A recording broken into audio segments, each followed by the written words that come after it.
રાજકોટથી જ્યાં જેતપુર ગ્રામ્ય પંથકમાં પણ વાતાવરણ પલટાયું હતું. પવન અને ગાજવીજ સાથે અહીંયા પણ ધોધમાર વરસાદ પડ્યો છે. ખીરસરા, જાંબુડી, પ્રેમગઢ, મેવાસા સહિતના ગામડાઓમાં વરસાદ જોવા મળ્યો હતો. મેવાસા ગામે ધોધમાર વરસાદ વરસતા રોડ પર પાણી વહેતા થયા હતા.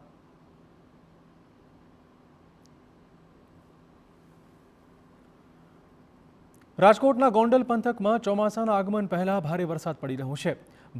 વાસાવડ પંથકમાં ગાજવીજ સાથે વરસાદ પડતા નદી બે કાંઠે વહેતી જોવા મળી હતી. પ્રથમ વરસાદમાં જ આ નદી બે કાંઠે વહેતી થઈ હતી. ઉપરવાસમાં ભારે વરસાદના કારણે નદીમાં નવા નીર આવ્યા છે. વાવડી ચમારડીમાં નદીમાં નવા નીરની આવક જોવા મળી હતી.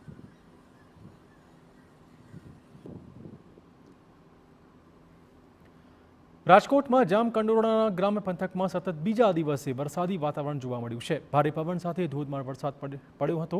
દૂધીવદર, ધોળીધાર, બોરિયા સહિતના ગામડાઓમાં આજે દિવસ દરમિયાન વરસાદી માહોલ જોવા મળ્યો છે.